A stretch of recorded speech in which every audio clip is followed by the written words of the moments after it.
Imaginez, c'est votre premier jour de travail.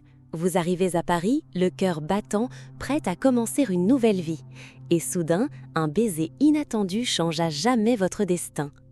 Vous pouvez soutenir cette chaîne en vous abonnant. Pour vous, c'est un geste simple, mais pour nous, c'est une grande énergie qui nous permet de continuer et de créer davantage. Merci mes amis. Le soleil se levait doucement sur Paris. La ville, encore enveloppée d'une légère brume, semblait baignée dans une atmosphère suspendue entre rêve et réalité. Les cloches d'une église lointaine sonnaient 8 heures. Les boulangers ouvraient leurs boutiques, laissant échapper dans l'air le parfum chaud et rassurant du pain frais et des croissants. Au détour de l'avenue Montaigne, un immense bâtiment de verre et d'acier se dressait, élégant et imposant. C'était le siège de Windsor Holdings, l'une des sociétés les plus puissantes de France. Son logo doré brillait sous les premiers rayons du matin. Chloé Martin s'arrêta quelques secondes devant l'entrée. Elle inspira profondément. Son cœur battait trop vite. Elle avait quitté Lyon pour ce travail. C'était son premier jour et déjà elle doutait. Était-elle à la hauteur ? Elle serra la poignée de son sac contre elle, remit en place une mèche de ses cheveux châtains et franchit enfin les grandes portes. À l'intérieur, le hall principal ressemblait à celui d'un palace. Le sol en marbre reflétait la lumière. Les employés marchaient vite, élégants, concentrés. Le bruit des talons et des conversations résonnait partout. Chloé se sentit minuscule dans ce monde où tout semblait parfait, réglé comme une montre suisse. Elle allait se diriger vers le comptoir d'accueil pour demander son orientation quand soudain, les portes de l'ascenseur s'ouvrirent brutalement. Un homme en sortit. Il était grand, vêtu d'un costume sombre d'une coupe irréprochable. Son visage était beau, mais dur, marqué par l'autorité et la maîtrise de soi. Ses yeux, d'un bleu perçant, semblaient traverser les âmes. Tout le monde s'écarta à son passage. Elliot Windsor, le PDG. Derrière lui, son père, Richard Windsor, parlait d'une voix sèche au téléphone. Sa voix portait dans tout le hall. « Oui, les Hawthorne sont impatients. L'annonce des fiançailles doit être faite ce soir. » Les mots résonnèrent comme un coup de tonnerre dans l'esprit d'Elliot. Ses pas ralentirent, ses yeux se durcirent, son avenir semblait déjà scellé, enfermé dans une cage dorée. Une alliance de fortune, une union arrangée, une prison. Puis son regard tomba sur elle. Chloé. Elle, simple assistante encore inconnue, se tenait là, à quelques mètres. Ses grands yeux noisettes brillaient d'un mélange de nervosité et d'innocence. Elle tenait un dossier serré contre elle, comme un bouclier. Sans réfléchir, Elliot marcha vers elle. Chloé eut un mouvement de recul, surprise. Son souffle se bloqua lorsqu'il s'arrêta à quelques centimètres d'elle. Elle voulut dire quelque chose, mais aucun mot ne sortit. Et soudain, il posa sa main sur sa joue. Puis, devant tous les regards, il l'embrassa. Le temps s'arrêta. Chloé sentit tout son corps trembler. Le parfum boisé de son costume l'enveloppa. Le baiser, intense mais bref, la laissa totalement bouleversée. Son esprit criait qu'elle devait s'écarter, mais son cœur battait si fort qu'elle en oublia de respirer. Lorsqu'il se détacha enfin, Elliot glissa un bras protecteur autour d'elle. Son regard se tourna vers la foule d'employés, puis vers son père, qui le fixait stupéfait. Et d'une voix ferme, il déclara « Voici Chloé, ma petite amie, ma relation secrète depuis plusieurs mois. » Un silence pesant tomba sur le hall. Les employés échangeaient des regards incrédules. Richard Windsor resta figé, incapable de trouver une réponse. Quant à Chloé, elle sentait ses jambes se dérober sous elle. Quelques instants plus tôt, elle n'était qu'une nouvelle assistante. Maintenant, elle devenait malgré elle l'héroïne d'un mensonge immense. Un mensonge qui allait changer sa vie pour toujours. Le bureau d'Elliot Windsor au dernier étage surplombait les 300 scintillants de Paris. La ville était à couper le souffle. Les cheminées anciennes, les toits en zinc et au loin la silhouette majestueuse de la tour Eiffel qui se découpait dans le ciel matinal. Mais Chloé n'avait pas le loisir d'admirer le paysage. Son esprit était en tumulte, son cœur battait à tout rompre. Elliot ferma la porte derrière eux, et tout le reste du monde semblait disparaître. Il marcha vers son bureau, s'assit, puis se retourna pour la regarder avec une intensité déstabilisante. « Vous devez comprendre, dit-il d'une voix basse mais ferme, ma famille veut que j'épouse Méline Hawthorne, mais je refuse. Je refuse de me marier pour une alliance d'argent ou de pouvoir. » Chloé sentit un frisson parcourir son échine. « Et moi dans tout ça ?»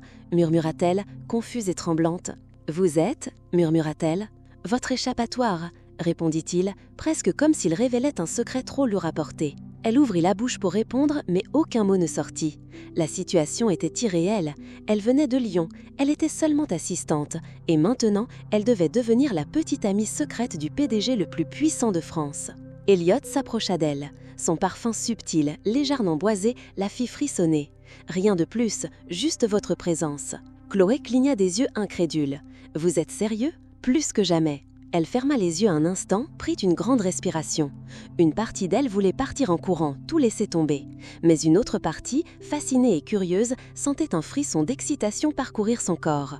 Elle avait une chance unique de voir le monde qu'elle n'aurait jamais imaginé, de côtoyer le luxe, l'élégance et cet homme, mystérieux et puissant. Chloé se sentit enfin, sa voix tremblante mais décidée. Mais il y a des règles. Pas de baiser inattendu, pas de gestes qui dépassent l'accord. Et vous me respectez. Elliot esquissa un léger sourire, presque amusé par sa détermination. Marché conclu. Il tendit sa main, elle hésita, puis la saisit. Le pacte était scellé.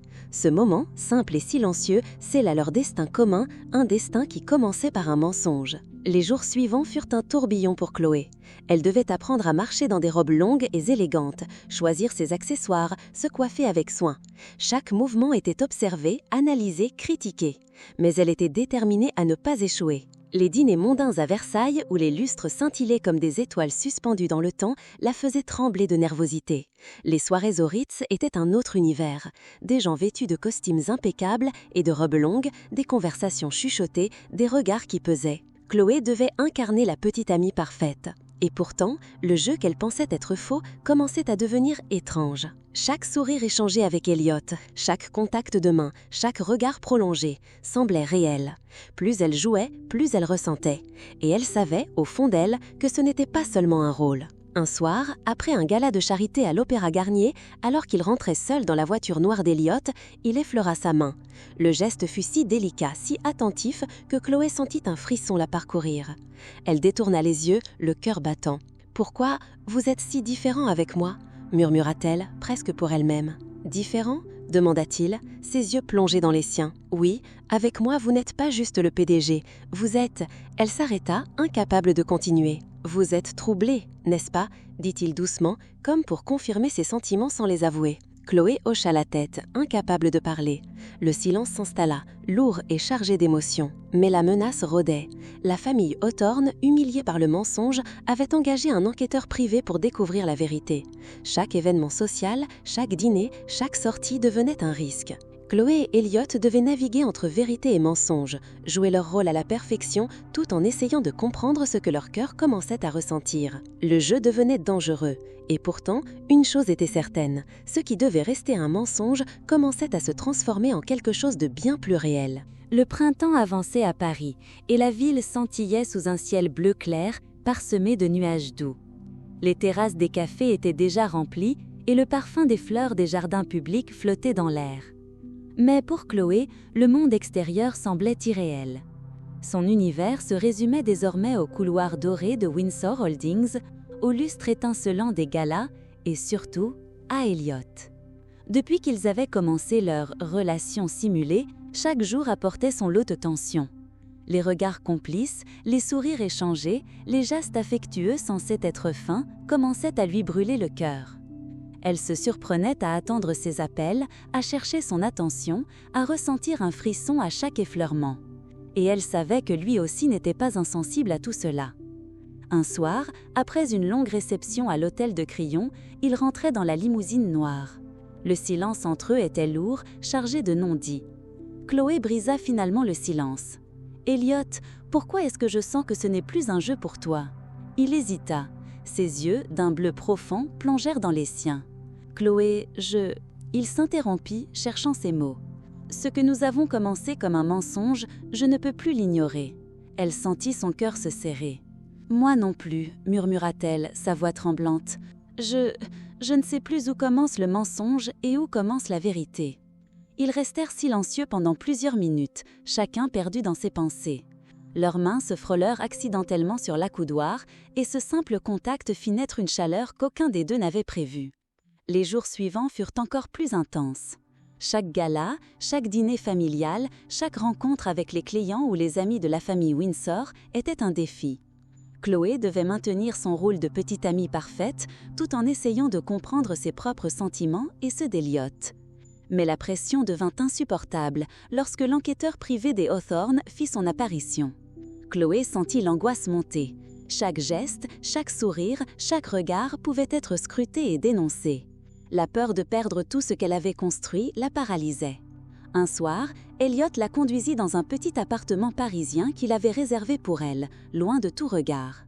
L'atmosphère était intime, silencieuse et le parfum des fleurs fraîches emplissait la pièce. « Chloé, je ne peux plus continuer ainsi, dit-il doucement, sa voix pleine de tension. Je ne peux plus prétendre, je ne peux plus te cacher ce que je ressens. » Elle se rapprocha de lui, incapable de retenir ses larmes. « Elliot, moi non plus. » Pour la première fois, ils échangèrent un baiser qui n'était plus simulé. Long, tendre, chargé de toute la passion qu'ils avaient refoulée depuis des semaines. C'était une libération, un mélange de peur, d'excitation et de soulagement. Mais la réalité les rattrapa rapidement. Le lendemain, Richard Windsor convoqua Elliot dans son bureau. Chloé sentit son estomac se nouer. Le patriarche, imposant et sévère, fixa son fils avec intensité. « Elliot, j'ai entendu des rumeurs, dit-il d'une voix grave. Ta prétendue petite amie, tout cela, est-ce vrai ?» Elliot prit une profonde inspiration et se tourna vers Chloé. « Oui, papa, tout a commencé comme un mensonge, mais ce que nous ressentons maintenant est vrai. » Un silence pesant suivit. Puis, contre toute attente, Richard esquissa un léger sourire. « Vous avez eu le courage de dire la vérité. Et toi, Chloé, tu as montré ton intelligence, ton professionnalisme et ta loyauté. Je suis impressionnée. Je veux te voir au comité exécutif. Ton poste ne doit plus être limité par notre famille. Ou par cette histoire. » Chloé sentit une vague de soulagement et de fierté l'envahir. Tout ce stress, tout ce mensonge avait finalement ouvert la porte à sa véritable valeur. À partir de ce moment, leur relation changea. Plus besoin de cacher leurs sentiments, plus besoin de sourire pour la façade. Ils pouvaient enfin être eux-mêmes, libres d'aimer sans peur. Et pourtant, ils savaient que les défis n'étaient pas terminés. Leur amour venait à peine de commencer. L'été arrivait à Paris et la ville brillait sous un ciel d'azur éclatant. Les terrasses des cafés étaient animées, les jardins publics regorgeaient de fleurs colorées et la Seine reflétait la lumière dorée du soleil.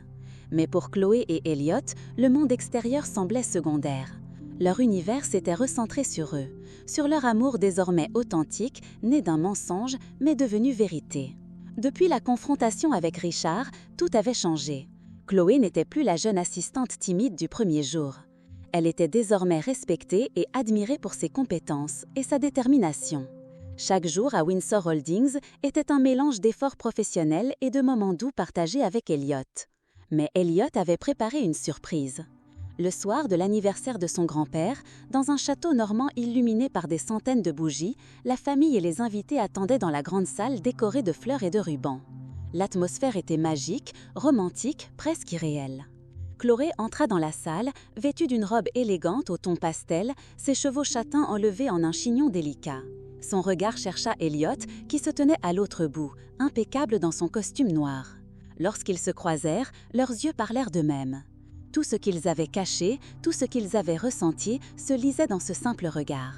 Elliot s'avança vers elle, calmement, et prit sa main. « Chloé, dit-il, d'une voix douce, presque tremblante, ce que nous avons commencé comme un mensonge est devenu le plus vrai et le plus beau des sentiments. » Il s'agenouilla alors devant elle et sortit un écrin de velours bleu. La salle se tut instantanément. Tous les regards étaient tournés vers eux. Chloé sentit les larmes monter aux yeux. Son cœur battait à toute vitesse, empli d'émotion et de bonheur. « Oui, Elliot, oui, » répondit-elle, sa voix brisée par l'émotion. La salle éclata d'applaudissements et de cris de joie. Les proches et les amis les entourèrent, partageant leur bonheur. Elliot se releva, prit Chloé dans ses bras et ils échangèrent un baiser, doux, tendre, éternel. Quelques mois plus tard, le jour de leur mariage arriva. La cérémonie se déroula dans une chapelle parisienne aux vitraux colorés et à l'atmosphère feutrée. Les invités étaient élégants, la lumière du soleil traversait les vitraux, dessinant des motifs colorés sur les murs et le sol. Chloé entra, radieuse dans une robe blanche délicate, les cheveux relevés avec quelques boucles tombant sur ses épaules. Elliot l'attendait au bout de l'allée, le sourire lumineux et les yeux brillants d'émotion. Lorsque leurs mains se joignirent, tout semblait s'arrêter. Les années de mensonges, de tensions, de peur, tout avait mené à ce moment parfait. Leurs vœux furent échangés avec sincérité, chaque mot chargé d'amour et de promesses. La cérémonie se termina par un baiser passionné sous les applaudissements et les larmes de joie des invités. Ainsi, ce qui avait commencé par un baiser impulsif dans le hall d'un bureau parisien était devenu une histoire d'amour authentique et éternelle. Un mensonge avait ouvert la porte à la vérité, et la vérité leur avait permis de découvrir le plus beau des sentiments. Chloé et Elliot, main dans la main, marchèrent vers leur avenir, conscients que parfois, l'amour le plus pur naît des circonstances les plus inattendues.